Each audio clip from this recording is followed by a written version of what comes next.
రక్షకుడైన యేసు నామములో మీ అందరికీ వందనాలు. ప్రభు మిమ్మల్ని అందరినీ దీవించును గాక. ఈ అవకాశం ఇచ్చిన దేవాతి దేవునికి, అలాగే నన్ను ఈ స్థలానికి ఆహ్వానించిన దేవుని దాసులు సహోదరులకి, అన్నయ్యకి ప్రత్యేకమైన వందనాలు. ఇక్కడికి రావటానికి మరి చాలా సంతోషంగా ఉంది.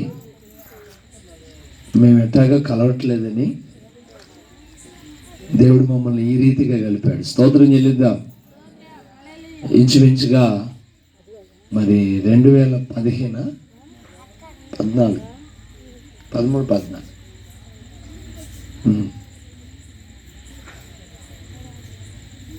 సరే 2014-2015 సంవత్సరంలో మేము సేవలేపురంలో బైబిల్ ట్రైనింగ్ చేసాం. మోజేష్, జాను, చాలామంది ఉన్నాం.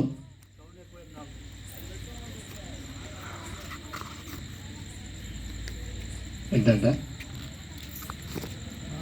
చాలామంది ఉన్నాం.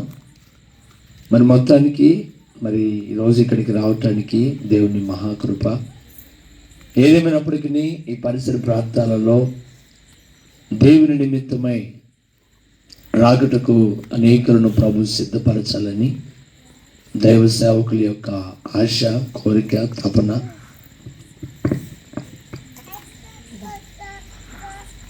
దేవుని నిమిత్తమై ప్రభు యొద్దకి కొంతమందినైనా మరి ఆయన రాబోయే లోపు కొంతమందినైనా ప్రభు కొరకు సిద్ధపరచాలనే ఈ ఆరాటం, ఈ ఆశ, ఈ కోరిక. లేకపోతే సైలెంట్గా ఏదో ఆదివారం ప్రార్థన చేసుకొని సేవకులు ఇంట్లో ఉండొచ్చు, మౌనంగా ఉండొచ్చు. ఎందుకయ్యా ఈ ప్రయాస, ఎందుకు ఈ త్యాగం అంటే సేవకుడు ఊరకున్నట్టు సేవకుడికి ఇష్టమో ఉండదు. ఉండమన్నా ఉండలేడు. ఎందుకంటే తనలో ఉన్న దేవుని ఆత్మ తనని ఊరక ఉండనివ్వదు.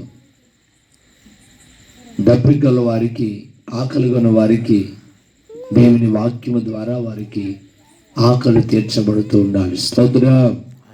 మొత్తానికి కొన్ని సంవత్సరాలుగా, నెలలుగా ప్రారంభించబడిన పరిచర్య ఈ సంవత్సరం ఈ నెల, ఇదే నెల అండి చెప్పాలి. వాగ్దానం తీసారా, తీయలేదంటారా? ఓకే. మరి ఈ రోజున ఇలాగ మనందరం కలుసుకొని ప్రభుని స్తుతించడానికి ప్రభు ఇచ్చిన మహాకృపను బట్టి మరొకసారి 2 చేతులెత్తి స్తోత్రం చెల్లిద్దాం. స్తోత్రం, స్తోత్రం, స్తోత్రం, స్తోత్రం, స్తోత్రం. ఆమేన్. ఒక వాక్యాన్ని చదువుకుందాం. యెహోషువ గ్రంథం, ఆలస్యం చేయకుండా మొదటి సమూయేలు గ్రంథం 15వ అధ్యాయము 22వ వచనాన్ని చదవండి. చాలా జాగ్రత్తగా రాత్రి కొద్ది నిమిషాలు దేవుని మాటలు విందాం. అందుకు సమూయేలు తాను సెలవిచ్చిన ఆజ్ఞను ఒకడు గైకొనుట వలన యెహోవా సంతోషించున్నట్లు ఒకడు దహన బలులను అర్పించుట వలన ఆయన సంతోషించున. ఆలోచించుము.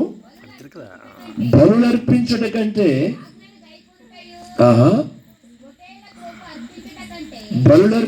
కంటే ఆజ్ఞను గైకొనుటయును పొట్టేళ్ల క్రొవ్వును అర్పించుట కంటే, స్తోత్రం చెప్పండి గట్టిగా, హల్లెలూయా.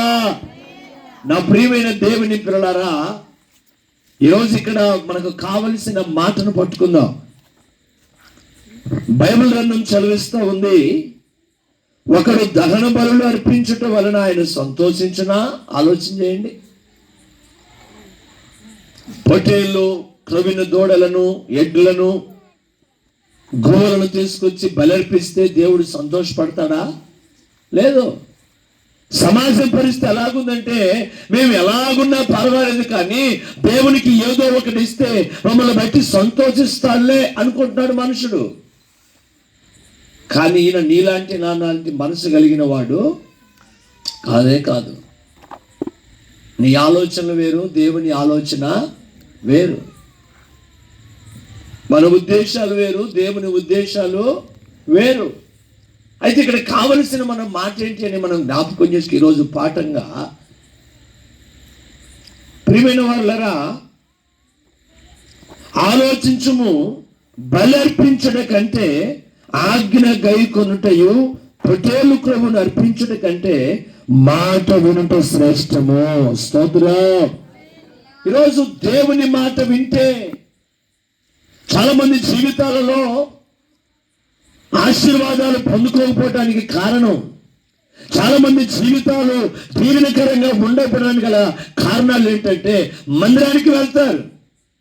చాలా మంది అనుకుంటారు మందిరానికి వెళ్తే దీవెన వస్తుంది, ప్రతి ఆదివారం దేవుని మందిరానికి వెళ్తే దీవెన కలుగుతుంది అని అనుకుంటారు. కానీ నేనంటాను, ఒక దైవ సేవకునిగా ఈ రాత్రికాల వేళ జరుగుతున్న ఈ కొడుకు ద్వారా మనం తెలుసుకోవాల్సిన విషయం ఏంటంటే, మందిరానికి వెళ్ళినంత మాత్రాన, ప్రార్థనకి వెళ్ళినంత మాత్రాన, ప్రభుకి ఏదో ఇచ్చినంత మాత్రాన మనకు దీవెన వస్తుంది అనటం అది అబద్ధం అండి. మరి ఏంటయ్యా సత్యం? దేవుని మందిరానికి వెళ్ళినంత మాత్రాన, ప్రార్థన చేసినంత మాత్రాన, ప్రభుని స్తుతించినంత మాత్రాన ఆశీర్వాదం రాదా? రాదు. మరి ఎలా వస్తుంది? అక్కడ రాయబడింది కదా, మాట వినుట శ్రేష్టము. స్తోత్రం.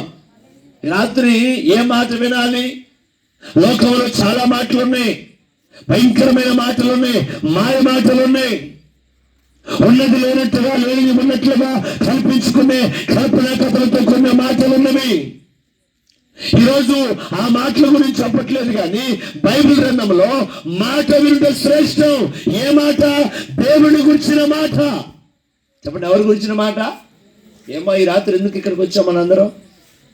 కాస్త చెప్పాలి. పండగ ఎందుకు వచ్చామండి ఇక్కడికి?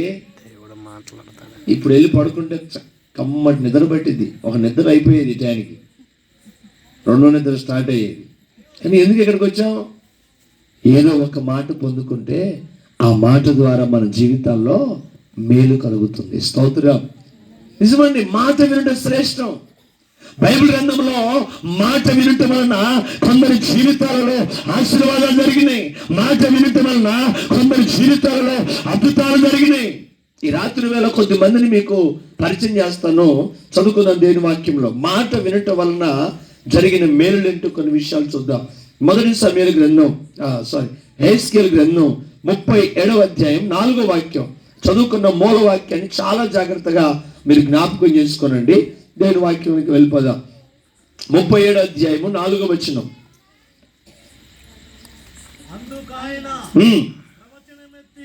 అందుకాయన ప్రవచనమెత్తి ఎండిపోయిన ఎముకలతో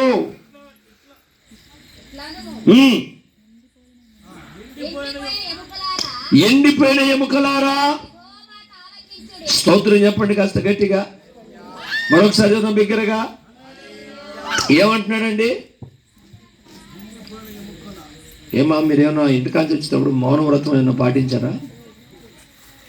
మీ మౌనవ్రతం వీడుదురుగాక. కాసేపు నోరు తెరిచి స్తోత్రం చెప్పండి. హల్లెలూయా. దైవజనుడు యెహెజ్కేలు భక్తుడు ఏం చెప్తున్నాడంటే, ప్రవచనం ఎత్తాడు. ప్రవచనం ఎత్తి ఏం మాట్లాడు తెలుసా? ఎండిపోయిన ఎముకలారా. ఇప్పుడు పాస్టర్ గారు వాక్యం చెప్పమని పిలిచాడు ఇక్కడికి. మనుషులు ఎవ్వరు లేకుండా కుర్చీలేసి పట్టాలేసి వాక్యం చెప్పండి అయ్యా అంటే, అది కూడా 2 గంటలు చెప్పండి అన్నాడు అనుకో. ఎన్ని గంటలు? కొంచెం గట్టిగా చెప్పాలి అమ్మ, కొంచెం స్వరాలు ఎత్తండమ్మా. ఎన్ని గంటలు? పట్టాలే ఉన్నాయి, కుర్చీలే ఉన్నాయి, మనుషులు ఎవరు లేదు. నేనేం చెప్పాలి? సరే, పాస్టర్ గారు చెప్పాడు కాబట్టి జనాభా ఉన్నా లేకపోయినా ఏదో కొన్ని విషయాలు దేవుని మాటలు చెప్పాలి కాబట్టి దూరాన ఉన్న పిల్లలకి ఏదో సువార్త దేవుని మాటలు ఒక పావు గంట అరగంట చెప్పి ముగిస్తాం. కానీ ఇక్కడ దైవజనుడు ఎవరితో మాట్లాడుతుంది తెలుసండి? జీవం లేని వాటితో, కొన్ని సంవత్సరాల క్రితం చనిపోయిన మనుషుల యొక్క ఎముకలతో మాట్లాడుతూ అంటున్నాడు, ఇదిగో ప్రవచనమెత్తి. చదవండి మాట మరొకసారి. ఒకరు కాస్త యాక్టివ్గా ఉండండి. అందుకైన ఎండిపోయిన ఎముకలతో ఇట్లనము. ఎవరనమంటున్నారు? జీవము గల దేవుడు అంటున్నాడు. తన దాసును నిలబెట్టుకొని, ఇదిగో నా కుమారుడా, ఎండిపోయిన ఎముకలతో ఇలా మాట్లాడు. దైవజనుడు అంటాడు, ఎండిపోయిన ఎముకలతో నేను మాట్లాడితే ఏంటి ప్రయోజనం? ఈ రాత్రి చాలా జాగ్రత్తగా వినాలి. ఈరోజు మనుషులకు చెప్తేనే మా మాట వినట్లేదయ్యా, మనుషులకు చెప్తేనే మా మాట పట్టించుకోవట్లేదు. ఎండిపోయిన ఎముకలతో నేను ఏమి చెప్పగలను, ఏమి చెప్పాలి? ఒకవేళ నీ మాట కాదనలేక ఎండిపోయిన ఎముకలతో నేను చెప్తే ఆ ఎముకలు ఏమవుతాయి? ఇప్పుడు మన ఎదుట ఒక ఎండిపోయిన ఎముక పడిందండి. ఆ ఎముకతో నువ్వు ఎంతసేపు మాట్లాడినదేమో పలికిద్దా? చెప్పండి, పలకదే. కానీ ఇక్కడ దైవజనుడు అంటున్నాడు, దేవుడు అంటున్నాడు దైవజనుడితో, అందుకు ఆయన ప్రవచనం ఎత్తి ఈ ఎండిపోయిన ఎముకలతో ఇట్లను, ఎండిపోయిన ఎముకలారా యెహోవా మాట ఆలకించండి. స్తోత్రం చెప్పండి గట్టిగా, చెప్పు కాస్త గట్టిగా హల్లెలూయా. ఈ రాత్రి నా ప్రభునందు ప్రియమైన దేవుని పిల్లలారా, ఎందుకో ఈ ప్రాంతంలోనికి దేవుని దాసుని ప్రేరేపణ ద్వారా ఇక్కడికి చేరి ఉన్న దేవుని వాక్యం చెప్తున్న మాట ఏంటంటే, ఎందరి జీవితాలు ఆహారానికి బ్రతుకున్న వారిలాగా కనపడుతున్నామేమో కానీ ఎండిపోయిన అనుభవాలు కలిగి బ్రతుకుతున్నాం. అందరూ అంటారు, పేరుకు బ్రతుకున్నాను కానయ్యా, నాలాంటి సమస్యలు, నాలాంటి బాధలు వేరే వారికి ఎవరు కూడా రాకూడదయ్యా. ఇంకాస్త మంచి మాట ఏం చెప్పనా, పగస్తుడు కూడా నాలాంటి బాధలో రాకూడదు అంటారు. అంటే ఎన్ని బాధలు? చాలా మంది మనుషులుగా బ్రతికే ఉన్నారు కానీ జీవము లేని వారిగా ఉన్నారు. మనుషులుగా జీవిస్తూ ఉన్నారు కానీ వాళ్ళు జీవం లేని వ్యక్తులుగా ఉన్నారు. అయితే ఈ రాత్రి దేవుడు ప్రకటిస్తున్నా, నేను ప్రకటిస్తున్నా, నా యేసయ్య మాటలు కనుక నీ వింటే నీ జీవితంలో నీ ఎముకల్లోకి ఈ రాత్రి జీవం వచ్చునుగాక. స్తోత్రం చెప్పు కాస్త గట్టిగా, చెప్పాలి కాస్త గట్టిగా హల్లెలూయా. మీరు అనొచ్చు, అయ్యా యేసయ్య మాట వినటం వల్ల ఏం కలుగుతుంది? బైబిల్లో ఎన్ని మాటలు ఉన్నాయి? ఆయన మాట వింటే చనిపోయిన వాళ్ళు లేచి రాలేదా? ఏమో లేలేదా? లేచి వచ్చాడు. ఎవరైనా ఇక్కడ ఉన్నారు ఆ పేరు గల్లలో, మరి ఎందుకు మౌనంగా ఉంటారు? చెప్పండి కాస్త గట్టిగా. ఎవరో లాజర్, నేను బ్రతుకుండి చచ్చిపోయామంటారు ఏంటని ఆ గొడవ గోత్రం ఏం లేదుగా మనకాడ. దేవుడు పిలిచిన వెంటనే ఆ మాట చొప్పున లేచి వచ్చాడు. ఈ రోజు కనుక ఈ మాటను జాగ్రత్తగా వినగలిగితే ఇప్పటి వరకు దేవుని వాక్యమును విన్నట్లుగా బ్రతుకుతున్నావేమో. ఈ రోజు ఆత్మతో సత్యముతో ప్రకటించబడుతున్న ఈ మాటలను నువ్వు వినగలిగితే నీలోనికి జీవం వచ్చునుగాక. ఆమేన్. ఏంది పాస్టర్ గారు అంటారు, జీవం లేకపోతే నడుస్తానా, జీవం లేకపోతే మాట్లాడతానా? ఏంటయ్యా అట్లా మాట్లాడతావు? ఏమో చాలా మంది జీవితాలు చూస్తే పైకి ఆకారానికి మనుషుడు బాగానే కనపడతాడు కానీ వాళ్ళలో జీవనం లేవు, కదలికలు కనపడట్లా. క్రైస్తవులు కూడా, దేవుని పిల్లలు కూడా వస్తున్నాం పోతున్నామని సంఘానికి వస్తున్నారు పోతున్నారు కానీ వారి జీవితాల్లో ఏం లేదంట. చెప్పాలి, జీవము లేదు. బ్రతుకున్నారంటే బ్రతుకున్నాం, జనాభా లెక్కల్లో ఉన్నామయ్యా, జనాభా లెక్కల కోసమే బ్రతుకున్నాం. కానీ జీవము కలిగిన సంఘములో దేవుని మాటలు వింటూ బ్రతుకుతున్న పిల్లల జీవితాల్లో జీవము లేదు. కానీ రాత్రి ఎందుకో తెలియదు కానీ నా ప్రభు ఇక్కడ ఒక చక్కని మాటను ప్రకటిస్తున్నాడు. ఏమో తెలుసా? ఎండిపోయిన ఎముకలారా యెహోవా మాట ఆలకించండి. స్తోత్రం చెప్పు కాస్త గట్టిగా, చెప్పాలి కాస్త గట్టిగా హల్లెలూయా. చెప్పండి బిగ్గరగా హల్లెలూయా. అయితే ప్రియమైన వారలారా, 5వ వాక్యం రాయబడింది, ఈ ఎముకలకు ప్రభువుకు యెహోవా సెలవిచ్చినదేమనగా, స్తోత్రం చెప్పు కాస్త గట్టిగా, మీరు బ్రతకాలని ఆశపడితే, బ్రతకాలని ఉన్నా బ్రతకలేకున్నా, నిలవాలని ఉన్నా నిలవలేకున్నా, చూడాలని ఉన్నా నేను చూడలేకున్నా, చేరాలని ఉన్నా నేను చేరలేకున్నా, బ్రతికించును యేసయ్యా. నన్నయ్యా బ్రతికించును యేసయ్యా.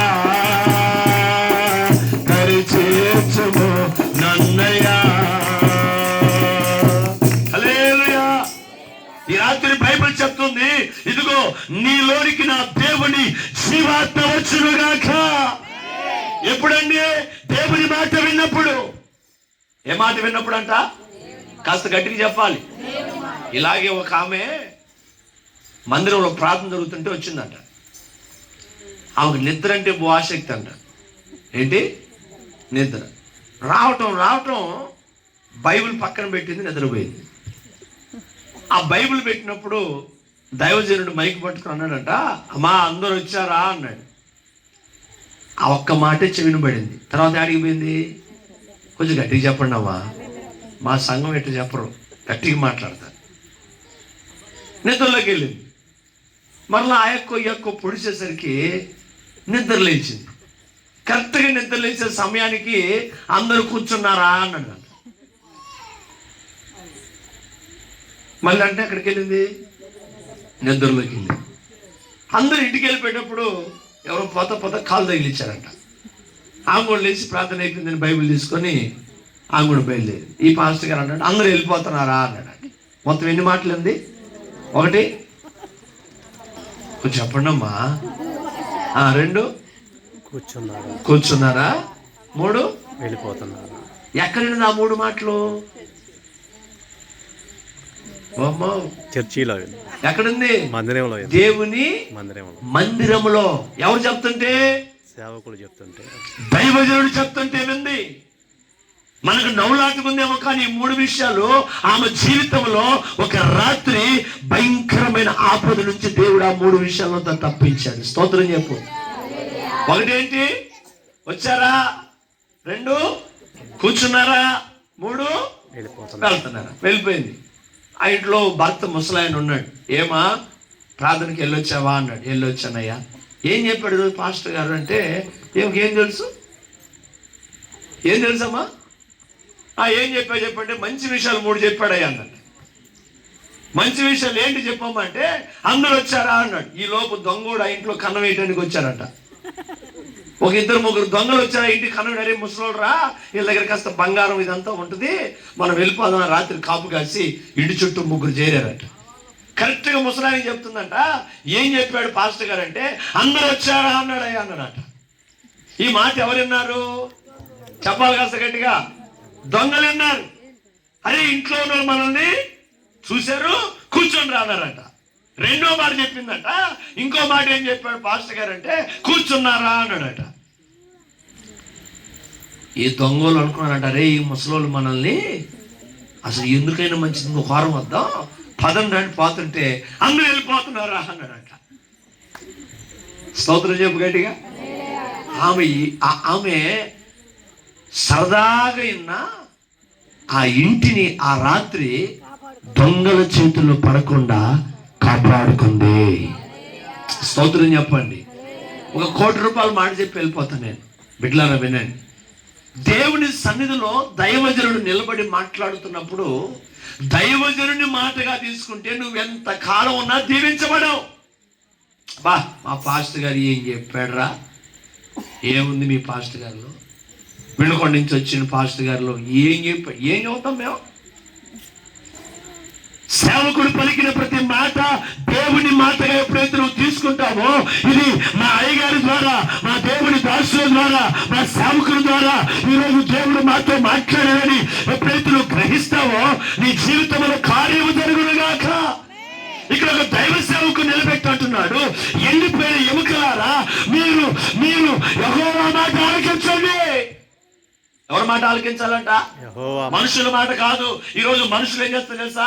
ఆ ఇంట్లో నుంచి ఏ విషయాలు చెప్తే విందామా, వీళ్ళు ఏ విషయాలు చెప్తే విందామా, ఇక్కడ విషయాలు తీసుకెళ్లి బయట చెప్పేద్దామా, ఇదే ఆలోచనతో బ్రతుకుతున్నారు. ఈ మాటలు, ఈ విషయాలు ఒక మనుషుని జీవితాన్ని బాగు చేస్తాయా? బాగు చేయలేవు. బాగు చేయకపోగా నిన్ను బజారుకు లాక్కొని వస్తాయి.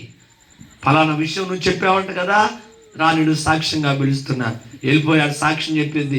ఇంట్లో భర్త కర్ర పట్టుకొని కూర్చుంటాడు. నీకు బజార్లో పెత్తనాలు ఎందుకో? అదే దేవుని మాటలు వింటే ఆ వృద్ధాప్యమున్న తల్లి దేవుని మాటల ద్వారా తన ఇంటిని ఆ రాత్రి కాపాడుకున్నట్లుగా ఈ రాత్రి కనుక నువ్వు దేవుని మాట విన్నట్టయితే, ఒకవేళ బైబిల్లో రాయబడిన ఆ ఎండిన ఎముక స్వభావం కలిగిన నీవుగా ఉంటే నా ప్రభు ఇప్పుడు నీలోకి జీవమును పోయినగాక. స్తోత్రం చెప్పగలిస్తే గట్టిగా. జీవము పోయబడిన తరువాత నువ్వు మౌనంగా ఉంటావా? ఉండవు. ఆత్మచేత నింపబడిన వాడు, దేవుని ఆత్మచేత, ఇదిగో ఆత్మచేత శక్తి పొందుకున్న వాడు మౌనంగా ఉండటం వాడి వల్ల కాదండి. దైవజనుడు ప్రవచనం ఎత్తి మాట్లాడుతాడు. ఏమని తెలుసా? ఎండిపోయిన ఎముకలారా యెహోవా మాట ఆలకించండి. ఈ రాత్రి నా ప్రియమైన వారలారా, లోకంలో ఎన్నో మాటలు ఉన్నాయి, లోకంలో ఎన్నో రకాలైన విషయాలు చాలా చాలా ఉన్నాయి. కానీ యేసయ్య మాట వింటే నీ జీవితంలో ఏం జరుగుతుంది తెలుసా? మొదటిగా ఎండిపోయిన ఎముకలే. ఆ విషయాలన్నీ అక్కడ చదువుకుంటా వెళ్తే అక్కడ రాయబడిన కొన్ని ప్రాముఖ్యమైన విషయాలు చెప్పి నేను ముందుకు వెళ్ళిపోతాను. 6వ వచనం. చర్మము కప్పి నీకు నరములనిచ్చి నీ మీద మాంసము పొదిగి చర్మము నీ మీద కప్పెదను. మీలో జీవాత్మనుంచగా మీరు బ్రతుకుదురు. ఓకే, అప్పుడు నేను యెహోవానై ఉన్నానని మీరు తెలుసుకొందురు. స్తోత్రం చెప్పండి. హల్లెలూయా. అప్పుడు మీరు యెహోవానని మీరు ఎప్పుడు? ఎండిపోయిన నీవు జీవాత్మను పొందినప్పుడు. ఎండిపోయిన నీవు మరలా బ్రతికినప్పుడు. నిన్ను చూసిన వారు అనేకులు అనుకుంటారు, నిజమే మన దేవుడు సర్వశక్తిమంతుడు. హల్లెలూయా. అప్పుడు మన దేవుడు ఎవరంట? సర్వశక్తిమంతుడు. ఈ రోజు ఇక్కడ కూర్చున్న నా దేవుని బిడ్డ, ఈ పరిసర ప్రాంతాల్లో ఉండి ఈ శబ్దం ద్వారా దేవుని మాటలు వింటున్న నా ప్రియమైన దేవుని పిల్లలారా, ఈ రాత్రి నా ప్రభు చెప్తున్నాడు, ఆయన మాట గనుక నువ్వు వినగలిగితే ఎండిన ఎముక కలిగిన నీవు నూతన ఆత్మచేత నింపబడదుగాక. నా ప్రభు ఎవరో తెలుసండి. మనం ఎవరిని ఆరాధిస్తున్నావో తెలుసా? జీవము గల దేవుణ్ణి. చెప్పండి, ఎవరిని?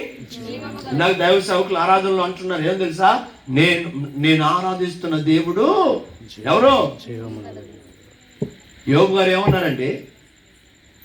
నా విమోచకుడు సజీవుడు. నేను చనిపోయిన దేవుడిని ఆరాధించేవాడిని కాదు.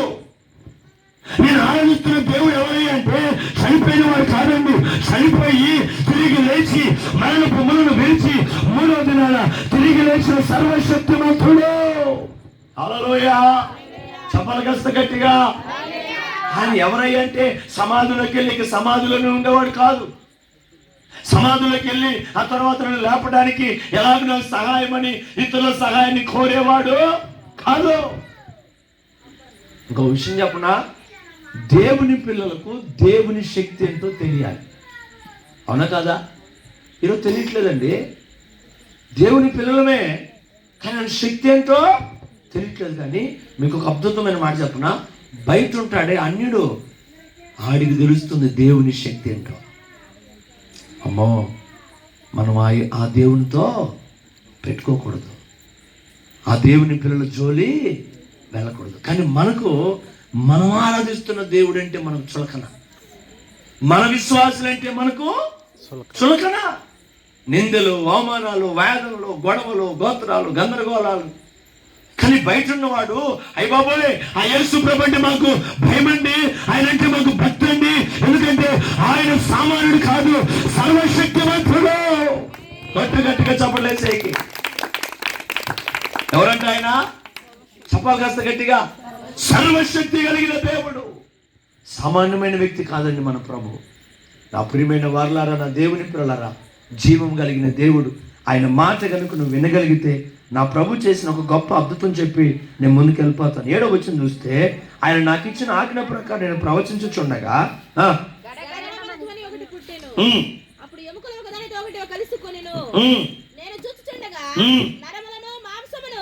వాటి మీదికి వచ్చెను, వాటిపైన చర్మము కప్పెను, అయితే వాటిలో జీవాత్మ ఎంత మాత్రము లేకపోయెను. అప్పుడు ఆయన నరపుత్రుడా, జీవాత్మ వచ్చినట్లు ప్రవచించి ఇట్లనుము, ప్రభువు యెహోవా సెలవిచ్చినదేమనగా, జీవాత్మ నరునిలో నుండి వచ్చి అసలైన మీరు బ్రతుకున్నట్లు వారి మీద ఊపిరి విడుము. ఆయన ఆజ్ఞాపించినట్లు నేను ప్రవచింపగా జీవాత్మ వారి లోనికి వచ్చెను, వారు సజీవులై లేచి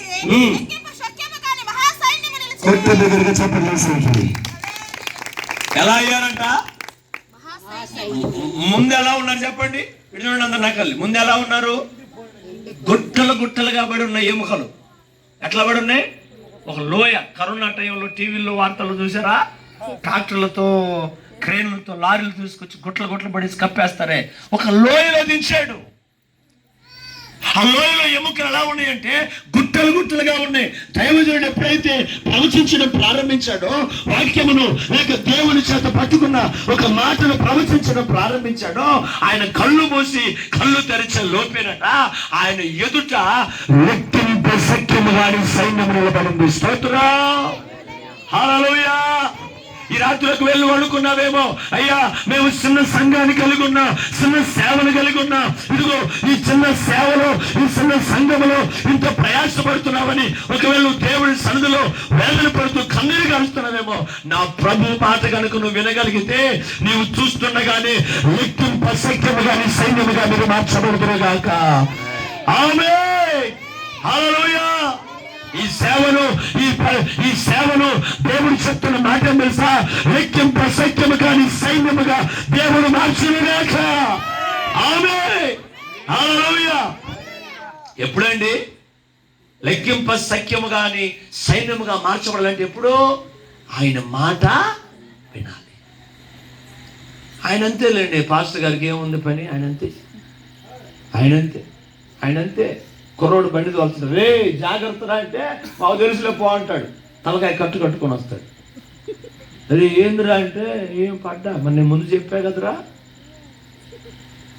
నలుగా హైవే మీద బోర్డులు పెడతారు, జాగ్రత్త, మలుపుల దగ్గర జాగ్రత్త అంటాడు. వీడు మలుపుల కాడికి వెళ్ళి ఇట్టంటాడు అబ్బాయి గారు, అంతే పఠాను పడిపోతాడు.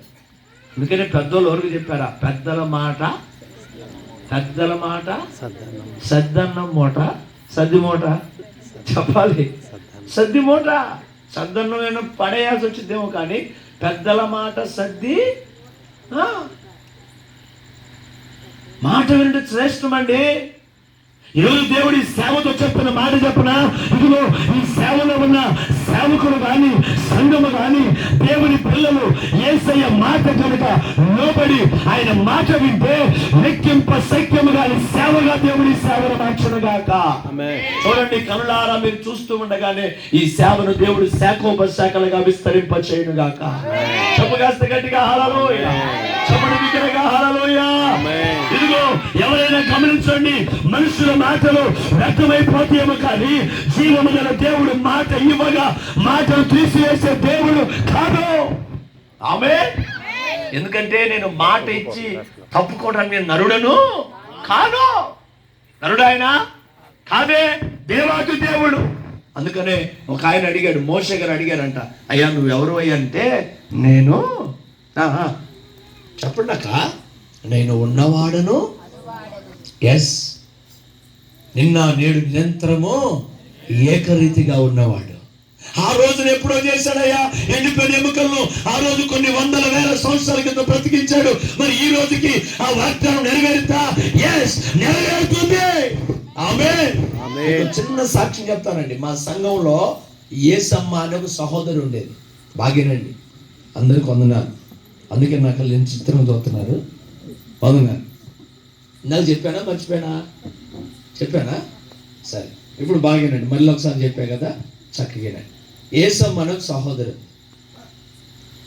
మా పరిచర్యలో ఆగస్టు 1వ తారీఖు నుంచి 12 రోజులు ఉపవాసాలు జరుగుతాయి. 12వ తారీఖు వరకు ముగింపు.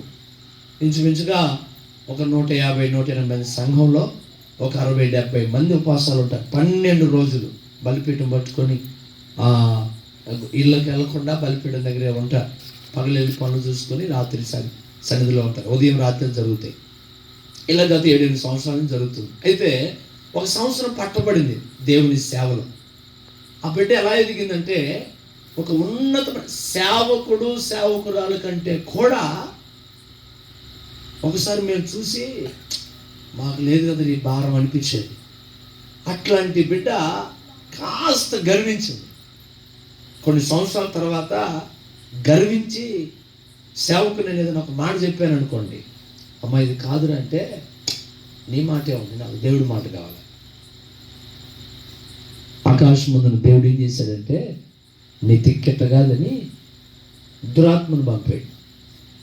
దేవుడు ఏదైనా చెప్పండి ఇప్పుడు ఒక పాట ట్రెండ్లోకి వచ్చింది కదా, ఏదైనా.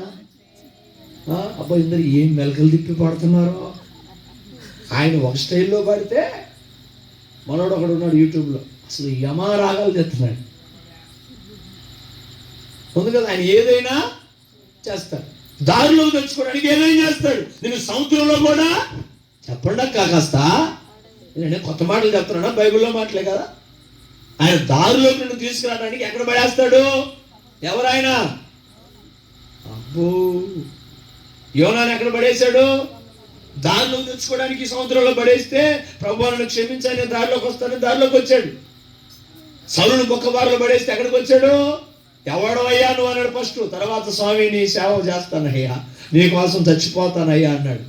ఆయన దారిలో తీయడానికి ఎవరినైనా ఏం చేస్తాడు. అయితే ఆ సహోదరి కొంతకాలం నుంచి ఏం చేసిందంటే, అసలు ప్రతిదీ కూడా దేవునికి విరుద్ధమైన పనులు చేస్తూ దేవుడు నాతోనే ఉన్నాడంది. ఎంతగానో దుఃఖపరిచింది, వేదనపరిచింది. ఒకరోజు సేవకురాలు, నేను, ఒక ఇద్దరు ముగ్గురు విశ్వాసులు అందరం కలిసి, ఎందుకు ఈ బిడ్డ ఇలా అయిపోయింది, దేవుని ఆత్మను దూరం చేసుకొని ఎందుకు ఇలా తయారవుతుంది ఈ బిడ్డ, ఇట్లా ఉందనుకోండి. ఇక్కడ చెట్లు ఇవన్నీ కామనే కదా, ఇవన్నీ చెట్లు పొట్లు కామనే కదా. అక్కడ కూర్చొని ఆ మెల్ల మొత్తం శుభ్రం చేసింది. ఏందమ్మా యాడ్ చేస్తున్నావు అంటే, దేవుడు నన్ను చేయమన్నాడు అంటే. అసలు ఏమైపోయింది దేవుని ఆత్మ అంటే? గర్వించింది కదా. అందుకని విశ్వాసి అయినా సేవకులు ఎవరైనా సరే గర్వం మనలోనికి రాకూడదండి. ఎంత కాలం చెప్పినా కుదరలా.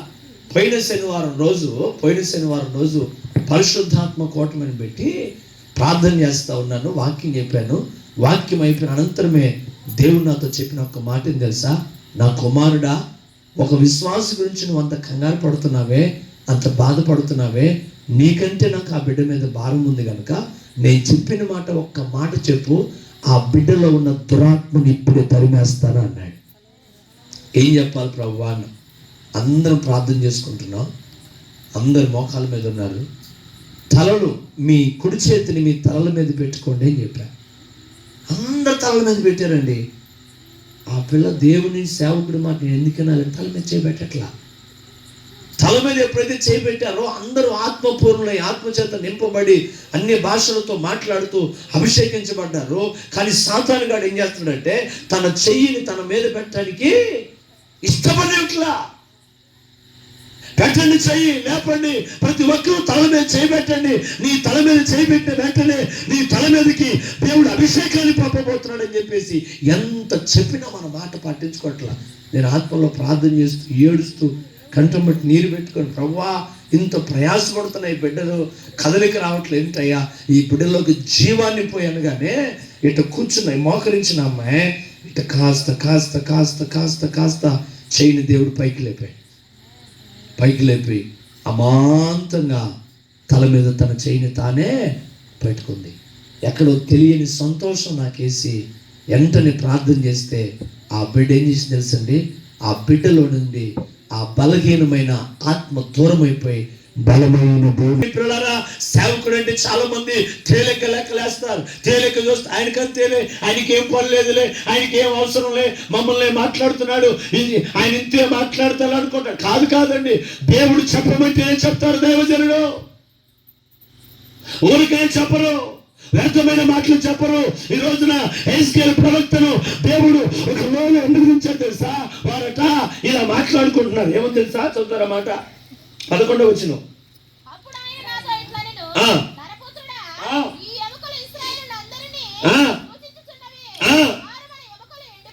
అదిగో ఏమనుకుంటారట?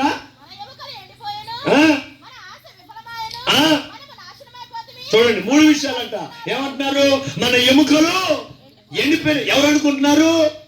ఇజ్రాయేల్ అనుకుంటున్నారు. మన ఎముకలు ఎండిపోయినాయి. 2, మన ఆశలు, అబ్బో డాబా కట్టుకుందాం అనుకున్నాం, మేడ కట్టుకుందాం అనుకున్నాం, మంచి స్థలాలు కొందాం అనుకున్నాం, మంచి పొలాలు కొందాం అనుకున్నాం.